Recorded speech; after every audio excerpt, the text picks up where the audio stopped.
नमस्कार। एक बार फिर से आप सभी का बहुत बहुत स्वागत है परीक्षा वर्ल्ड के इस यूट्यूब चैनल में। दोस्तों, ग्राम समाज और विकास की जो टॉप 50 एमसीक्यूज़ की सीरीज मैंने शुरू की थी, उसका जो भाग 8 है, इसको आज हम यहाँ पे कंप्लीट करने वाले हैं। तो चलिए बिना किसी देरी किए आज के इस पार्ट को स्टार्ट करते हैं और देख लेते हैं कि आज का हमारा जो 8वां पार्ट है ग्राम समाज और विकास के एमसीक्यूज़ का, इसमें हमने कौन कौन से बेहतरीन प्रश्नों को सम्मिलित किया हुआ है। तो चलिए वीडियो को शुरू करते हैं। पहला प्रश्न आपकी स्क्रीन पर है। आपको बताना है कि मेजर ध्यानचंद विजय पथ योजना का संबंध किस राज्य से। इंपॉर्टेंट है, डायरेक्टली आपसे एग्जाम में यह स्कीम पूछी जा सकती है। तो मेजर ध्यानचंद विजय पथ योजना का जो संबंध है आपको मिलेगा उत्तर प्रदेश राज्य से, यानी कि ऑप्शन आपका सी यहाँ पे बिल्कुल सही है। इस योजना की जो शुरुआत है उत्तर प्रदेश की सरकार के द्वारा 28 अगस्त 2020 को किया गया था। क्यों किया गया था? तो उत्तर प्रदेश राज्य में जितने भी 19 अंतर्राष्ट्रीय खिलाड़ी थे उनके घरों तक पक्की सड़कों को पहुंचाने के लिए जो है इस स्कीम को शुरू किया गया था। यानी कि स्टार्टिंग में जब इस स्कीम को शुरू किया गया था 28 अगस्त 2020 को, तो इसका उद्देश्य क्या था कि हमारे राज्य के, हम उत्तर प्रदेश के जो 19 अंतर्राष्ट्रीय खिलाड़ी थे उनके घरों तक जो है पक्की सड़कों को पहुंचाना इसका मेन मोटिव था। इसके साथ ही फ्यूचर में, भविष्य में इसमें और खिलाड़ियों तक जो है इस योजना को पहुंचाने का लक्ष्य रखा गया था। तो इस योजना का नाम है आपका मेजर ध्यानचंद विजय पथ योजना। ऑप्शन सी आपका बिल्कुल से उत्तर प्रदेश। यह क्यों स्टार्ट की गई थी मैंने आपको बता दिया, इसको आप नोट डाउन कर लीजिएगा। कब स्टार्ट की गई थी? तो 28 अगस्त 2020 को। तथा यह किस खिलाड़ी के जन्म दिवस के अवसर पर स्टार्ट की गई थी? तो आप ध्यान से याद कर लीजिएगा, आपका 29 अगस्त को बर्थडे होता है मेजर ध्यानचंद का। तो इन्हीं के जन्म दिवस से ठीक एक दिन पहले, यानी कि मेजर ध्यानचंद के जन्म दिवस से ठीक एक दिन पूर्व जो है इस योजना को शुरू किया गया था। तो आप इसे याद कर लीजिएगा।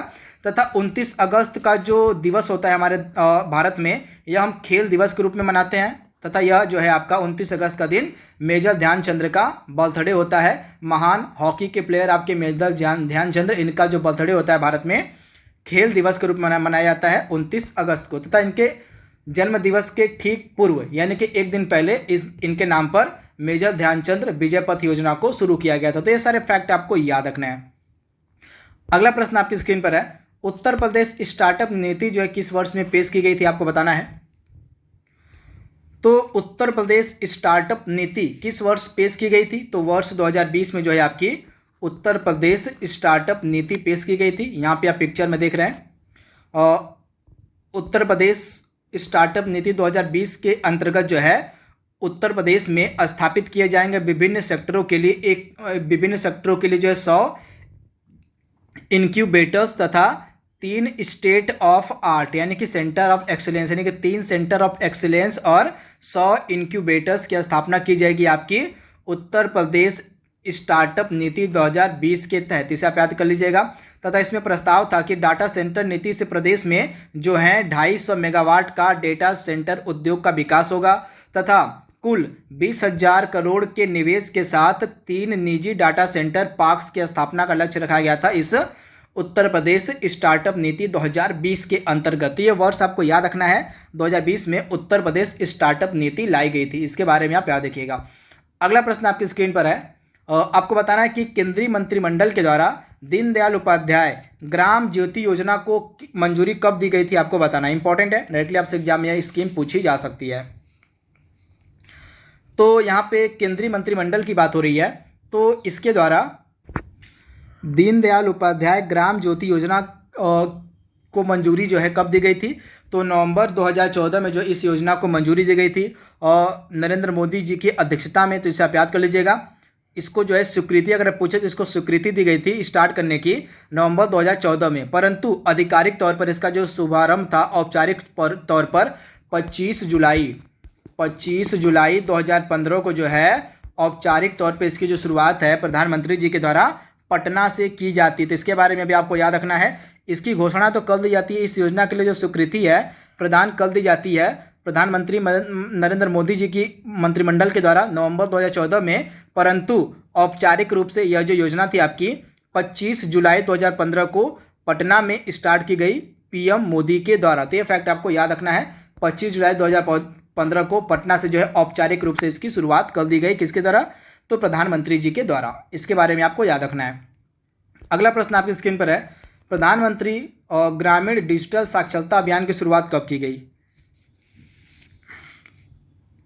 तो प्रधानमंत्री ग्रामीण डिजिटल साक्षरता अभियान की जो शुरुआत है और इसको स्वीकृति प्रदान की गई थी फरवरी 2017 में, यानी कि ऑप्शन आपका जो बी है बिल्कुल सही हो जाएगा।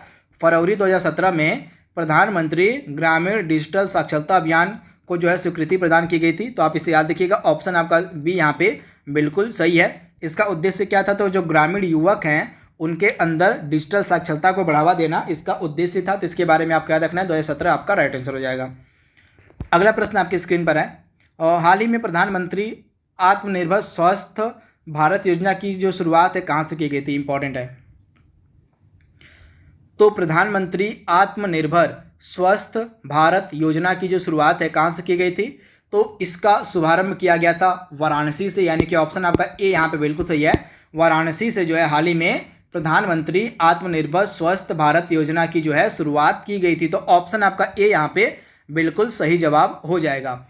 अगला प्रश्न आपको बताना है, उत्तर प्रदेश की जनगणना से रिलेटेड यह प्रश्न है और जनगणना 2011 के अनुसार उत्तर प्रदेश में सर्वाधिक लिंगानुपात किस धर्म का है आपको बताना है। तो उत्तर प्रदेश में जो सर्वाधिक लिंगानुपात था यह किस धर्म में था? इंपॉर्टेंट है, डायरेक्टली आप इसका जवाब दीजिए। तो सर्वाधिक लिंगानुपात आपका था ईसाई धर्म का, यानी कि ऑप्शन आपका जो यहाँ पे डी है बिल्कुल सही हो जाएगा। ईसाई धर्म में जो है सर्वाधिक लिंगानुपात था। तो इसके बारे में आपको याद रखना था। न्यूनतम सब में किस में था? तो न्यूनतम था आपका सिख धर्म में। तो न्यूनतम और अधिकतम दोनों आपको याद रखना है। ईसाई धर्म में कितना था सर्वाधिक? तो 950 जो ईसाई धर्म का लिंगानुपात था। वही सिख धर्म का कितना था? तो सिख धर्म का था आपका 885, यानी कि न्यूनतम लिंगानुपात था सिख धर्म का और ईसाई धर्म का सर्वाधिक लिंगानुपात था। तो इसके बारे में आपको याद रखना है, भूलना नहीं है।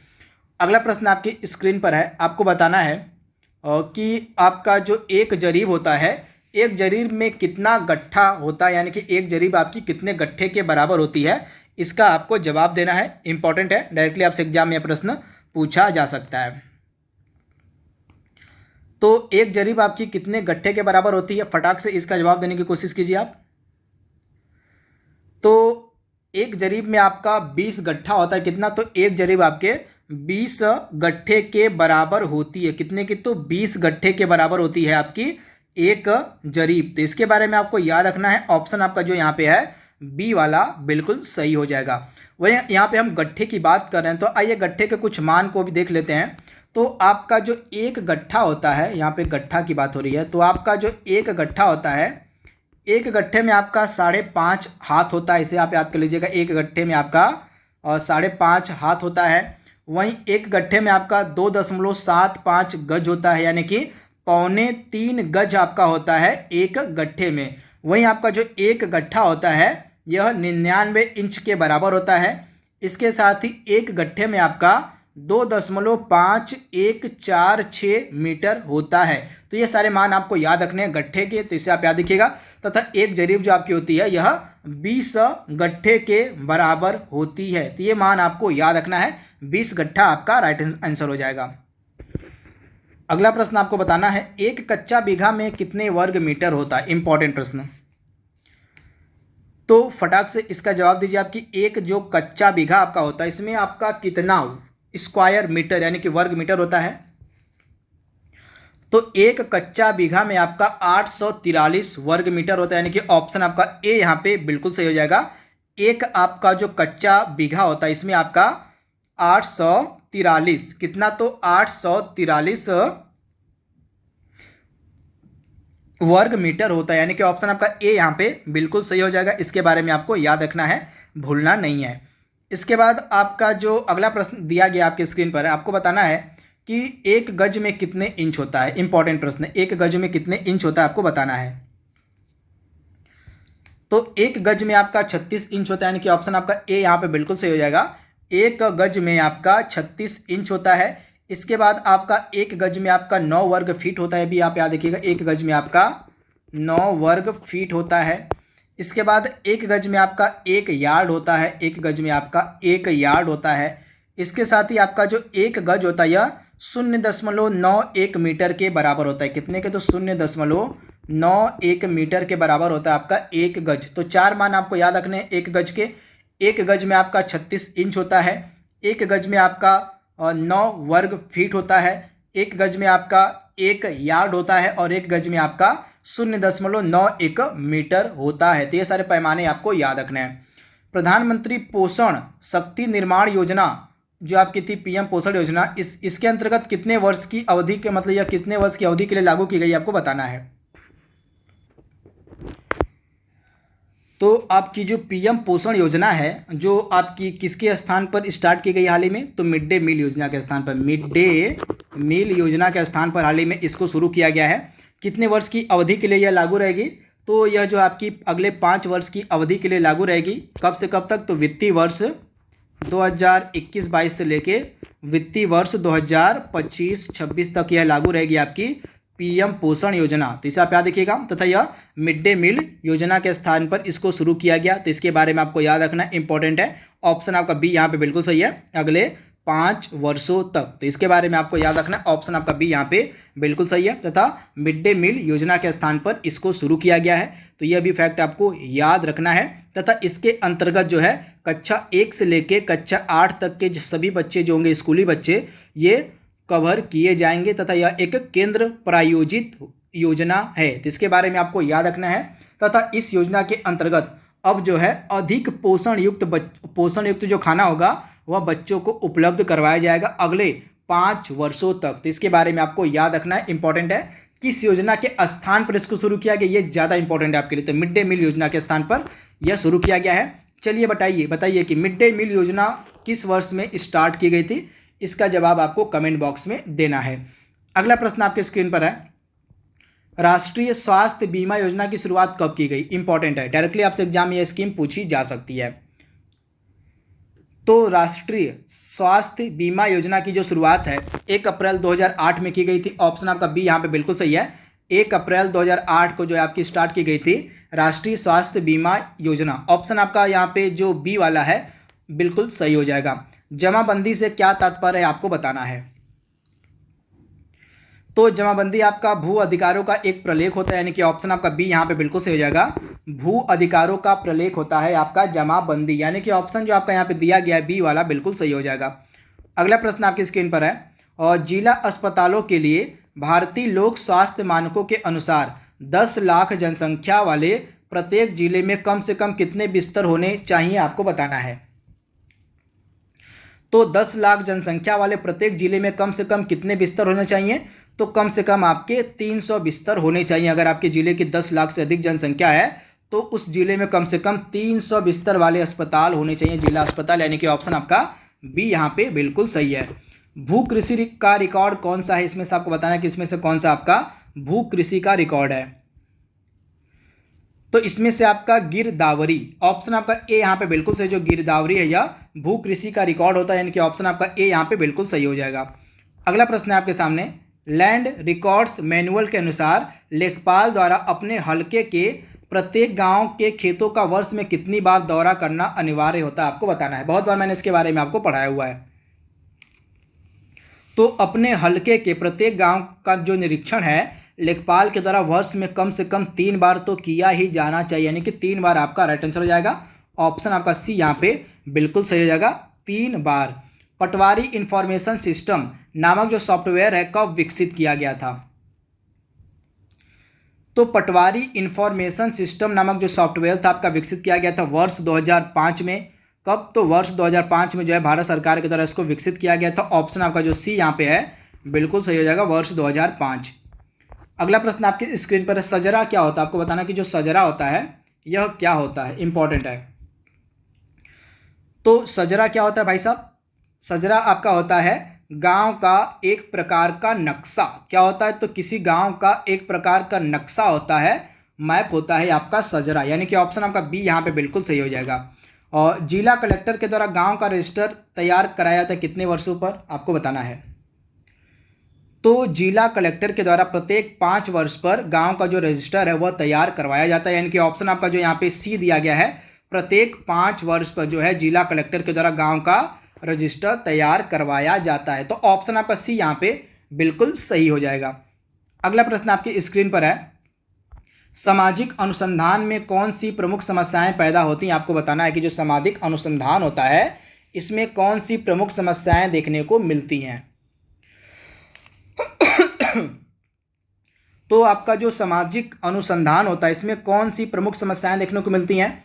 तो सामाजिक घटनाओं की जटिलता इसमें देखने को मिलती है, पहली समस्या है। दूसरी समस्या क्या है? इसमें जो है सत्यापन की समस्या देखने को मिलती है। इसके बाद इसमें जो है उपयुक्त माप की भी समस्या देखने को मिलती है, यानी कि उपयुक्त जो सभी समस्याएं हैं आपकी सामाजिक घटनाओं की जटिलता, सत्यापन की समस्या, इसके बाद उपयुक्त माप की समस्या, ये सभी समस्याएं आपकी सामाजिक अनुसंधान में देखने को मिलती हैं। तो ऑप्शन आपका डी यहाँ पे 100% सही जवाब हो जाएगा। सांख्यिकी अध्ययन या तथ्यों को संख्या में एकत्रित करना किस प्रकार का सर्वेक्षण कहलाता है? तो तथ्यों को संख्या में एकत्रित करना या सांख्यिकी अध्ययन करना, इसको हम कहते हैं गणनात्मक सर्वेक्षण। क्या हो जाएगा? गणनात्मक सर्वेक्षण, यानी कि ऑप्शन आपका जो बी यहाँ पे है बिल्कुल सही हो जाएगा। इसके अंतर्गत क्या होता है? इसके अंतर्गत जो आपके डेटा होता है, जो आपके तथ्य होते हैं, ये संख्या में एकत्रित किए जाते हैं। अगला प्रश्न आपकी स्क्रीन पर है, मॉस ऑब्जर्वेशन एक संस्था है जो विस्तृत सर्वेक्षण में संलग्न है। तो आपको बताना है कि यह संस्था कहाँ पर स्थित है। तो मॉस ऑब्जर्वेशन नामक जो संस्था है यह आपको मिलेगी इंग्लैंड में, तथा इसके द्वारा जो है सर्वे का काम किया जाता है। तो इसे आप याद रखिएगा, यह सर्वे का काम करती है मॉस ऑब्जर्वेशन संस्था, जो कि इंग्लैंड में अवस्थित है। और राष्ट्रीय महिला कृषि अनुसंधान केंद्र कहाँ पर स्थापित किया गया है? तो यह आपको मिलेगा भुवनेश्वर में। ऑप्शन आपका ए यहाँ पे बिल्कुल सही हो जाएगा। राष्ट्रीय महिला कृषि अनुसंधान केंद्र जो है आपका भुवनेश्वर में स्थापित किया गया। तो ऑप्शन आपका ए यहाँ पे बिल्कुल सही है। अगला प्रश्न आपकी स्क्रीन पर है, भारत में सर्वाधिक सिंचित फसल कौन सी है? आपको बताना है। तो भारत में सर्वाधिक सिंचित फसल कौन सी है, इसका जवाब आपको कमेंट बॉक्स में देना है। सॉरी, मैं बता दे रहा हूँ आपको। तो सर्वाधिक सिंचित फसल आपकी है इसमें से गन्ना एक कैश क्रॉप के अंतर्गत आती है। कैश क्रॉप यानी कि नकदी फसल यह है, तथा यह भारत में सर्वाधिक सिंचित फसल के अंतर्गत आती है, यानी कि ऑप्शन आपका ए यहाँ पे बिल्कुल सही है। चलिए, इस प्रश्न का आप जवाब हमें कमेंट बॉक्स में दीजिएगा कि जनगणना 2011 के अनुसार ग्रामीण भारत की कुल आबादी कितनी थी। इसका जवाब आपको कमेंट बॉक्स में देना है, भूलिएगा मत। परसेंटेज भी आप बताइएगा कि कितना परसेंटेज है ग्रामीण आबादी की 2011 के जनगणना के अनुसार। उत्तर प्रदेश का भी बताइएगा और भारत का भी बताइएगा। दोनों को मैंने बार बार आपको बताया हुआ, अगर आप डेली बेसिस पे मेरी क्लास को फॉलो करते होंगे तो आप इसका जवाब जरूर दे देंगे। तो उत्तर प्रदेश का भी बताइएगा कितनी ग्रामीण जनसंख्या है, और भारत का भी बताइएगा कि कितनी ग्रामीण जनसंख्या है। मैं आपके जवाब का वेट करूंगा। अगला प्रश्न आपके सामने है, भारत में पशु कल्याण बोर्ड का मुख्यालय कहां पर स्थित है, आपसे पूछा जा रहा है। तो वर्तमान की अगर हम बात करें तो वर्तमान में पशु कल्याण बोर्ड का मुख्यालय आपको मिलेगा हरियाणा के बल्लभगढ़ में। कहाँ? तो हरियाणा के बल्लभगढ़ में वर्तमान में आपको मिलेगा पशु कल्याण बोर्ड का मुख्यालय। तो इसके बारे में आपको याद रखना है, ऑप्शन आपका ए यहाँ पे बिल्कुल सही है। हरियाणा में एक जगह है बल्लभगढ़, यहीं पे वर्तमान में अवस्थित है आपका पशु कल्याण बोर्ड का हेडक्वार्टर यानी कि मुख्यालय। ऑप्शन ए आपका यहाँ पे बिल्कुल सही है। रफ्तार योजना के तहत ग्रामीण क्षेत्रों में किसे बढ़ावा मिलेगा, आपको बताना है। तो रफ्तार योजना के अंतर्गत जो है ग्रामीण क्षेत्रों में कटाई को बढ़ावा दिया जाएगा, अधोसंरचना यानी कि इंफ्रास्ट्रक्चर को बढ़ावा दिया जाएगा, और इसके बाद कृषि उद्यमिता को बढ़ावा दिया जाएगा, यानी कि उपयुक्त सभी आपका राइट आंसर हो जाएगा। आप इसे याद कर लीजिएगा। अगला महत्वपूर्ण प्रश्न आपकी स्क्रीन पर है, और हाल ही में जेंडर संवाद कार्यक्रम का जो है आयोजन किस मंत्रालय के द्वारा किया गया। तो जेंडर संवाद कार्यक्रम का जो आयोजन है हाल ही में और ग्रामीण विकास मंत्रालय के द्वारा किया गया था। तो ऑप्शन आपका जो यहाँ पे डी है बिल्कुल सही हो जाएगा। ग्रामीण विकास मंत्रालय के द्वारा हाल ही में जेंडर संवाद कार्यक्रम का जो आयोजन है वह किया गया था। तो ऑप्शन आपका डी यहाँ पे बिल्कुल सही हो जाएगा। अगला प्रश्न आपके स्क्रीन पर है, आपको बताना है, और हाल ही में किसान सारथी नामक जो डिजिटल प्लेटफॉर्म है किसके द्वारा लॉन्च किया गया। तो किसान सारथी नामक जो डिजिटल प्लेटफॉर्म है इसको लॉन्च किया गया था कृषि कल्याण मंत्रालय के द्वारा, यानी कि ऑप्शन आपका ए यहाँ पे बिल्कुल सही है। कृषि कल्याण मंत्रालय के द्वारा जो है हाल ही में आपका किसान सारथी नामक जो डिजिटल प्लेटफॉर्म है इसको लॉन्च किया गया। इस प्लेटफॉर्म के माध्यम से जो हमारे किसान भाई होंगे, जो हमारे किसान बंधु होंगे, उनको फसल संबंधी जो जानकारी है वह समय पर प्रदान कर दी जाएगी। तो इस डिजिटल प्लेटफॉर्म का नाम है किसान सारथी, यानी कि ऑप्शन ए आपका बिल्कुल सही हो जाएगा। केंद्रीय कृषि एवं किसान कल्याण मंत्रालय के द्वारा इसको लॉन्च किया गया, तो इसके बारे में आपको याद रखना है। अगला महत्वपूर्ण प्रश्न आपकी स्क्रीन पर है, मध्यम सिंचाई योजना के तहत जो है कितने हेक्टेयर तक की भूमि को सम्मिलित किया जाता है, आपको बताना है। तो यहाँ पे किसकी बात हो रही है, तो मध्यम सिंचाई योजना की यहाँ पे बात हो रही है ना। तो इसके अंतर्गत कितने हेक्टेयर तक की भूमि को सम्मिलित किया जाता है, तो 2000 हेक्टेयर से लेके 10,000 हेक्टेयर के बीच की जो सिंचित भूमि होती है उसको सम्मिलित किया जाता है मध्यम सिंचाई योजना के अंतर्गत, यानी कि ऑप्शन आपका बी यहाँ पे बिल्कुल सही हो जाएगा। मध्यम सिंचाई योजना के अंतर्गत जो है 2000 हेक्टेयर से लेके 10,000 हेक्टेयर के बीच की जो सिंचित भूमि होती है उनको सम्मिलित किया जाता है, तो इसको आप याद रखिएगा। वहीं आपकी जो बृहद सिंचाई योजना होती है उसके अंतर्गत कितने हेक्टेयर तक की भूमि को सम्मिलित किया जाता है, तो बृहद सिंचाई योजना के अंतर्गत 10,000 या उससे अधिक हेक्टेयर के बीच की जो सिंचित भूमि होती है उसको सम्मिलित किया जाता है। और इसके बाद आपकी जो लघु सिंचाई योजना होती है उसमें जो है 2000 हेक्टेयर से कम की सिंचित जो भूमि होती है उसको सम्मिलित किया जाता है। तो ये सारे फैक्ट आपको याद रखना है, भूलना नहीं है, डायरेक्टली आपसे एग्जाम में ये प्रश्न पूछा जा सकता है। इसके बाद एक चीज़ और आपको मैं बता दूं कि ये जो सिंचित एरिया है इनमें बृहद में, मध्यम में, लघु में, इसके अंतर्गत किस माध्यम से सिंचाई देखने को मिलती है। तो अगर हम बृहद सिंचाई योजना की बात करें, बृहद सिंचाई योजना जो कि मैंने आपको बताया था इसमें 10,000 या उससे अधिक की जो सिंचित भूमि का एरिया होता है उसको सम्मिलित किया जाता है। तो बृहद सिंचाई योजना के अंतर्गत जो है आपकी जो बड़ी बड़ी नहरें होती हैं और जो बहुउद्देशीय परियोजनाएं होती हैं नदी घाटी, उनको जो है सम्मिलित किया जाता है सिंचाई के साधन के रूप में, तो इसके बारे में आप याद देखिएगा।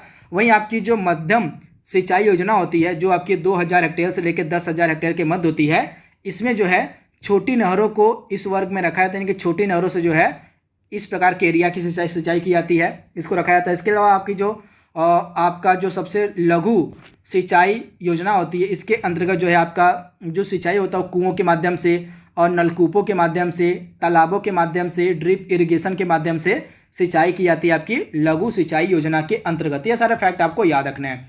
भारत में तालाबों के द्वारा सबसे ज़्यादा सिंचाई किस राज्य में की जाती है, आपको बताना है। तालाबों के द्वारा सबसे ज़्यादा सिंचाई करने वाला राज्य कौन सा है, फटाक से इसका आपको जवाब देना है। तो भारत में तालाबों के द्वारा सबसे ज़्यादा सिंचाई आपकी होती है तमिलनाडु में, यानी कि ऑप्शन आपका जो यहाँ पे बी है बिल्कुल सही हो जाएगा। तमिलनाडु में भारत में तालाबों के माध्यम से सबसे ज़्यादा सिंचाई की जाती है। वहीं कुओं और नलकूप के माध्यम, यानी कि नलकूपों की जो सर्वाधिक संख्या है आपको मिलेगी उत्तर प्रदेश में, तथा नलकूपों से जो है उत्तर प्रदेश में सर्वाधिक सिंचाई की जाती है।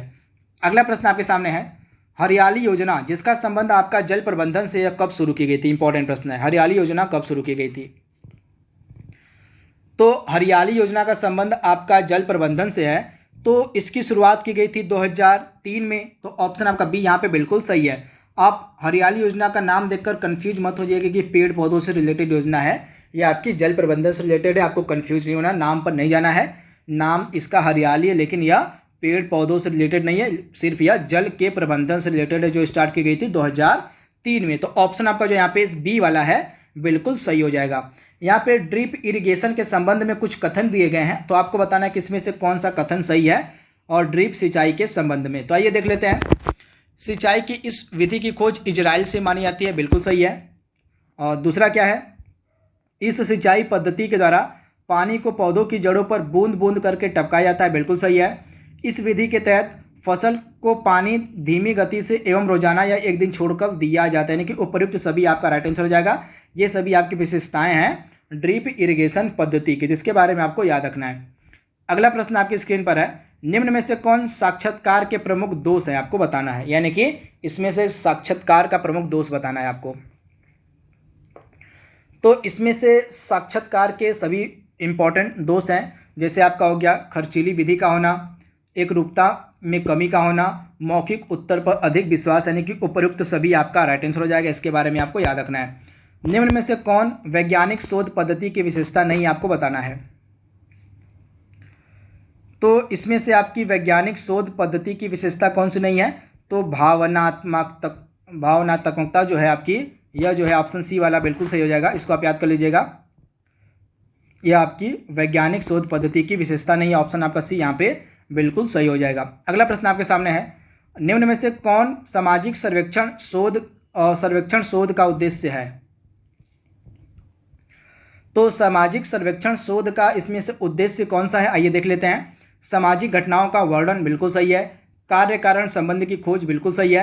रचनात्मक कार्य बिल्कुल सही है, यानी कि उपरोक्त सभी आपका जो है उद्देश्य होता है सामाजिक सर्वेक्षण का। तो ऑप्शन आपका डी जो है बिल्कुल सही हो जाएगा, उपरोक्त सभी। ग्राम शब्द का जो है सर्वप्रथम उल्लेख किस साहित्य में मिलता है, आपको बताना है। तो ग्राम शब्द का जो सर्वप्रथम उल्लेख है आपको कहाँ पे मिलता है? तो वैदिक साहित्य में मिलता है, यानी कि ऑप्शन आपका बी यहाँ पे बिल्कुल सही है। वैदिक साहित्य में जो है सर्वप्रथम आपको ग्राम शब्द का उल्लेख देखने को मिलता है, तो वैदिक साहित्य आपका राइट आंसर हो जाएगा। अगला प्रश्न आपकी स्क्रीन पर है, राजीव गांधी ग्रामीण विद्युतीकरण योजना किस वर्ष दीनदयाल उपाध्याय ग्राम ज्योति योजना में इसको विलय कर दिया गया था, आपको बताना है। तो आप ध्यान से याद कर लीजिएगा, 2014 में इस योजना का जो विलय था वह दीनदयाल उपाध्याय ग्राम ज्योति योजना में कर दिया गया था, यानी कि ऑप्शन आपका ए यहाँ पे बिल्कुल सही है। आप इसे याद कर लीजिएगा, ऑप्शन ए आपका बिल्कुल सही है। तथा आपकी जो राजीव गांधी ग्रामीण विद्युतीकरण योजना थी यह 2005 में स्टार्ट की गई थी, तथा आगे 2014 में जाकर इसका विलय कर दिया गया दीनदयाल उपाध्याय ग्राम ज्योति योजना में। तो ऑप्शन ए आपका बिल्कुल सही है, 2014। विश्व की सबसे बड़ी health care scheme Ayushman Bharat योजना की जो शुरुआत है कहां से की गई थी प्रधानमंत्री जी के द्वारा? तो झारखंड के रांची से इसकी शुरुआत की गई थी 23 सितंबर 2018 को।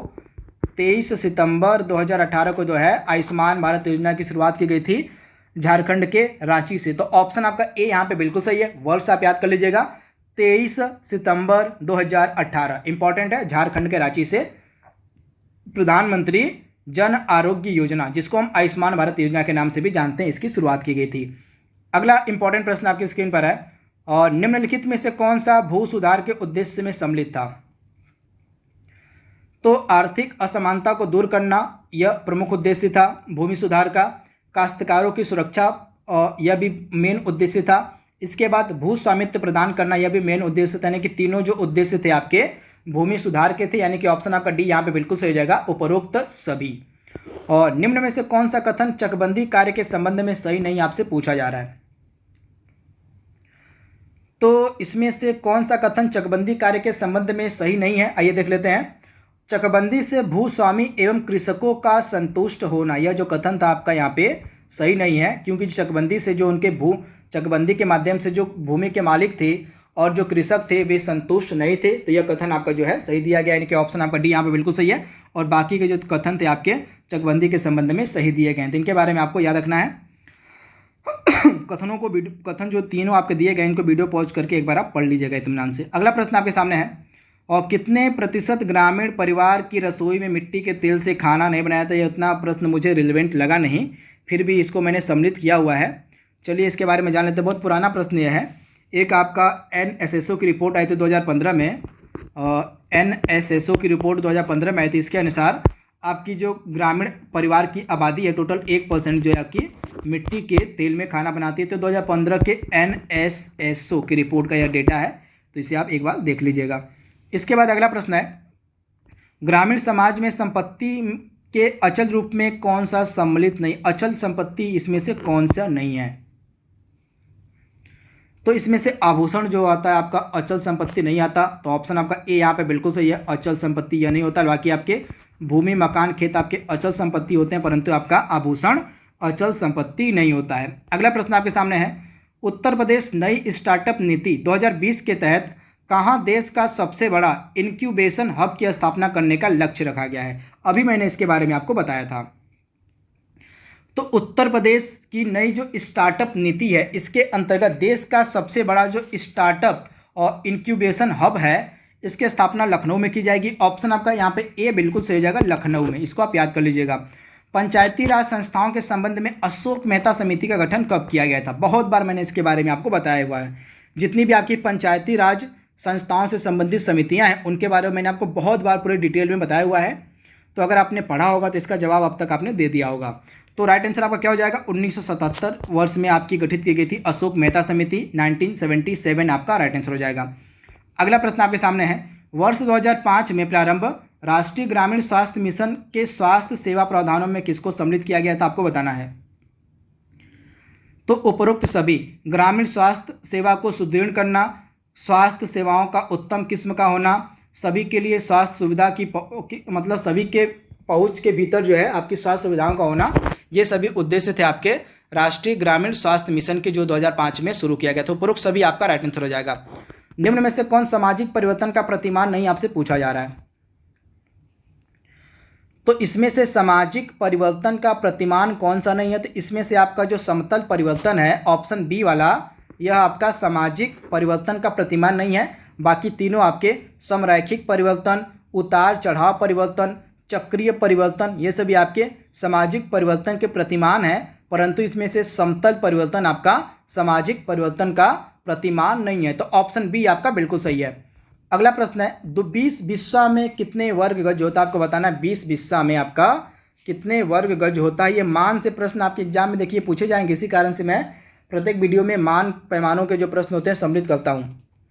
तो आपका जो 20 बिस्सा होता है इसमें कितना वर्ग गज होता है, इंपॉर्टेंट है, फटाक से इसका जवाब देने की कोशिश कीजिए आप। तो आपका जो 20 बिस्सा होता है यह आपका बराबर होता है कितने के, तो 20 बिस्सा आपका बराबर हो जाएगा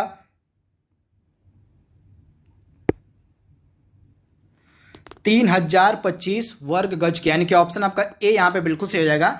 20 बिस्सा में आपका एक पक्का बीघा होता है, आप याद कर लीजिएगा, 20 बिस्सा में आपका एक पक्का बीघा होता है। तो इसके बारे में भी आपको याद रखना है, एक पक्का बीघा आपका 20 बिस्सा के बराबर होता है, तथा 20 बिस्सा में आपका 3025 वर्ग गज हो जाएगा। तो राइट आंसर आपका क्या हो जाएगा, ऑप्शन ए। इसके बारे में आपको याद रखना है, भूलना नहीं है, इंपॉर्टेंट है, डायरेक्टली आपसे एग्जाम में प्रश्न पूछा जा सकता है। 10 क्रम में कितने जरीब के, मतलब 10 क्रम जो कितने जरीब के बराबर होती है, आपसे पूछा जा रहा है। तो 10 क्रम आपकी कितने जरीब के बराबर होती है, फटाक से इसका जवाब देने की आप कोशिश कीजिए। तो इसका राइट आंसर आपका क्या हो जाएगा, एक जरीब, यानी कि एक जरीब में आपका 10 क्रम होता है। तो ऑप्शन आपका ए यहाँ पे बिल्कुल सही हो जाएगा, एक जरीब के। इसके बारे में आपको याद रखना है, ऑप्शन आपका ए यहाँ पे बिल्कुल सही हो जाएगा। अगला प्रश्न आपके सामने है, लास्ट के 2 प्रश्न ये हैं, वैदिक काल में ग्रामीण प्रशासन का प्रमुख अधिकारी कौन था।